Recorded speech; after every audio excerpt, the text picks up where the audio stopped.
There are places on this planet so remote that governments refuse to speak of them and scientists avoid exploring them. In those places, something colossal could still be alive today, not as a legend, but as a documented reality.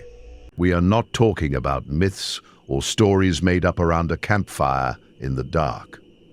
We are talking about real giants, creatures between 3 and 5 meters tall, with eyes that shine in the twilight.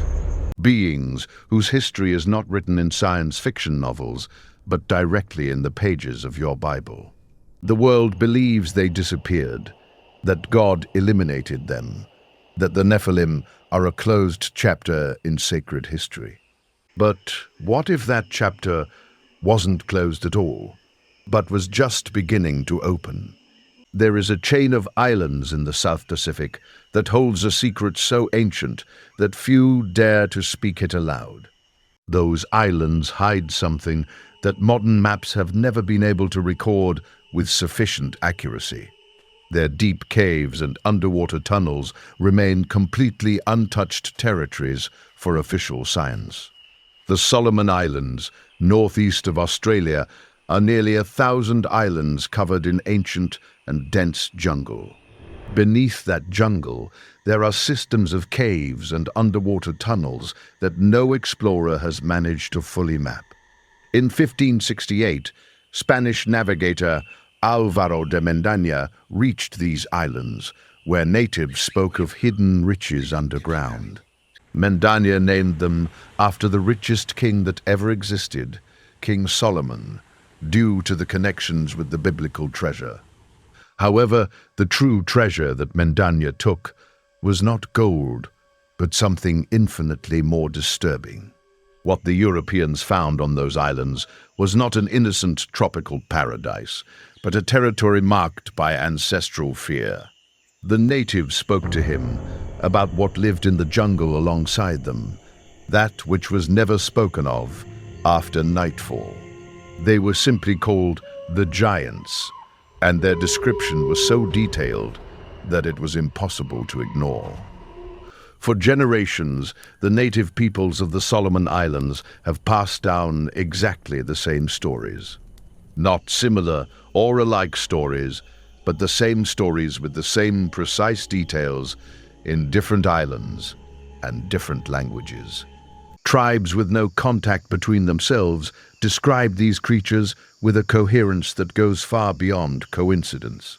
When communities separated by oceans provide testimonies that match point by point, researchers stop calling it folklore. They call it evidence, and that evidence always depicts the same figure, beings 10 to 15 feet tall. Long hair in dark or reddish tones, a powerful build, and eyes that emit a red glow from within. An intense and penetrating animal smell that, according to testimonies, warns of their presence before you can see them. A man named Marius Burrell spent years traveling these islands with the sole objective of gathering that first-hand testimony. He was not a believer seeking confirmation, nor a fanatic of conspiracy theories looking to find what he sought. He was an engineer and trained helicopter pilot, a man of science educated in the most rigorous skepticism. Burrell interviewed farmers, fishermen, and elders from the villages who claimed to have seen these creatures with their own eyes. The most disturbing detail that appeared in every testimony, without exception, was always the same. People had been taken. No animals, no things, whole people snatched from their villages during the night, and most never returned. One of the stories involved a young man from an outer island who came face to face with a giant at the edge of the forest. The witnesses refused to repeat all the details of what happened that afternoon, but what they do say is devastating. That man never returned to being the same after the encounter. He was unable to talk about it without completely falling apart. The marks left on her body told a story that her words could never describe accurately. For the inhabitants of the Solomon Islands, this is not ancient history or oral tradition passed down by custom. This is your immediate present, something that happens in your time, in your forests, in your current daily life. You might be thinking that this is just an island, a single group of people with a particular local tradition. Allow me to dismantle that thought with evidence coming from the four corners of the planet. And the most chilling detail is that the elders recount it with the same calmness with which they describe the weather or the harvest. Around the world, civilizations with no contact with each other, separated by oceans and centuries of history, tell the same story. Giants, beings of supernatural origin that walked alongside humanity and that many cultures claim never completely disappeared. In Nevada, at Lovelock Cave, archaeologists found bone remains significantly larger than any known human population. Beside the bones, there was reddish hair, the same color the Solomon Islanders associate with their giants. The Paiute people have oral traditions about a race of red-haired giants that their ancestors cornered in a cave and burned. What was found inside that cave matched that oral story in a way that official science has not been able to explain. In Peru, ancient burial sites produced skulls that are structurally distinct from any human group in the fossil record. Inca tradition speaks of giant kings who ruled these lands before the Incas themselves came to power. In Greece, Egypt, Ireland, and Mesopotamia, giants appear independently in each major ancient civilization of the planet. It is not possible that all the ancient cultures of the earth invented exactly the same creature, if that creature was not real. And God had already told us this with total clarity in the book of Genesis, chapter 6, verse 4. There were giants on the earth in those days, and also afterward, after the flood. The Nephilim did not only exist before the Great Flood, they persisted, dispersed, and survived the flood. The scriptures do not record their extinction anywhere. They record their defeats in battle and their retreat to the ends of the earth. They went somewhere, and a chain of islands named in honor of the king who followed the last biblical giants fits perfectly. Let me paint you with words exactly how these encounters are, according to the testimonies collected over decades. Imagine you are a farmer on one of the outer islands, and you have spent your whole life knowing every sound of that jungle. You know every rhythm of the forest, every animal, every plant. You are not afraid of nature because you grew up within it. One afternoon, you head towards the line of trees, because one of your animals has not returned by sunset. Civilizations with no contact had no reason to create identical narratives about the same being. The sunset light tints the horizon with that deep orange that precedes the total darkness of night.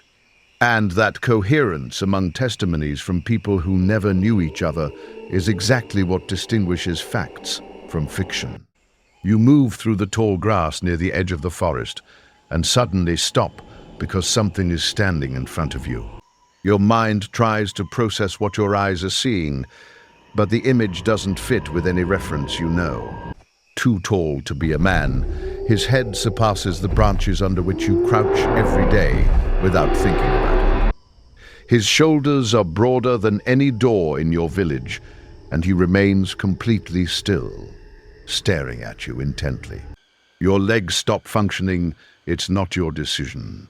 Your own body paralyzes without you being able to prevent it.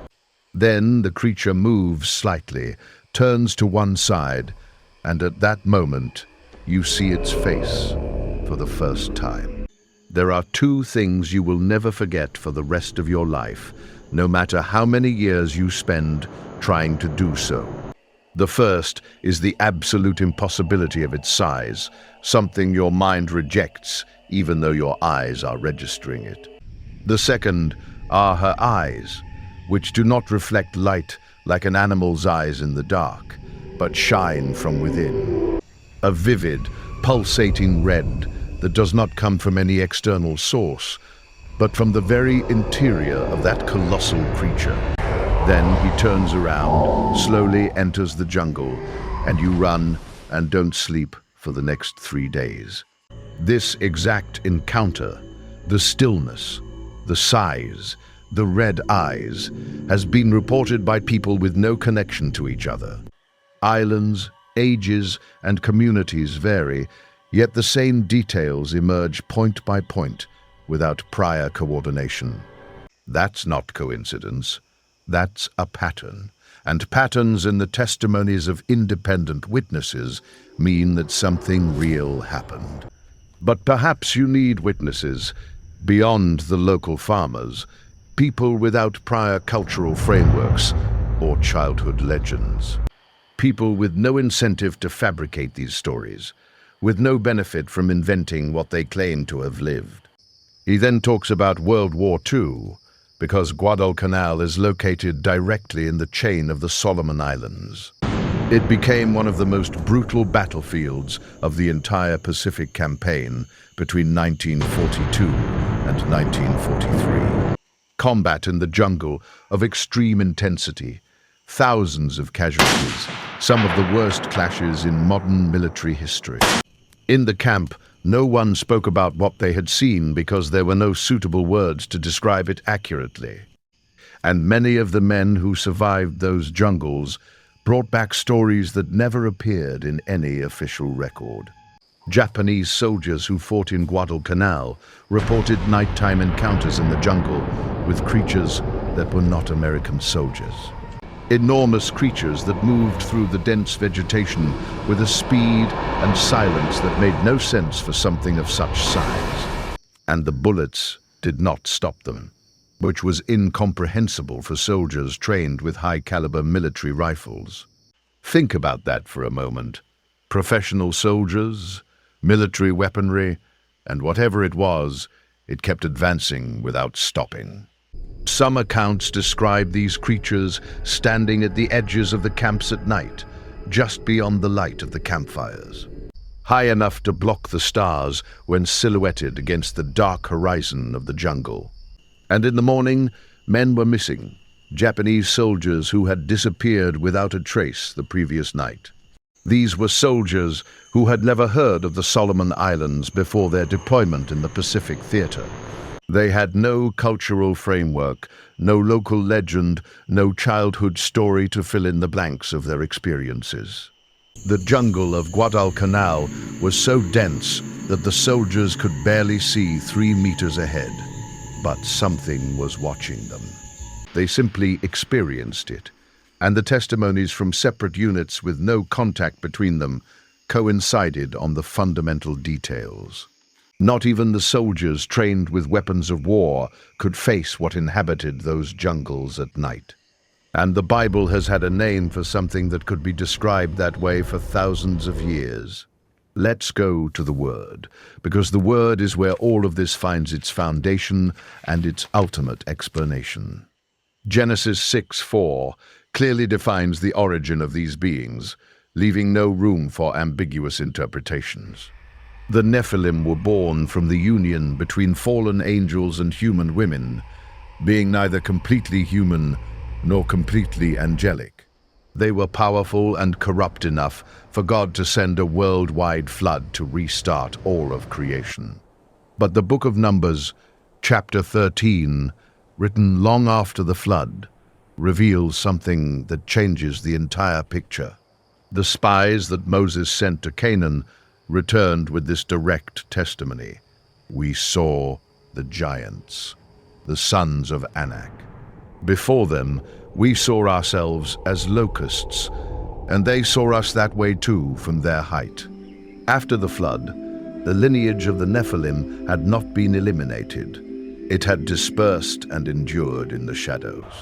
Then there is Goliath, a giant warrior over 2.5 meters tall who challenged all the armies of Israel. The Goliath giants were not a unique anomaly. They were the visible expression of a lineage that refused to disappear.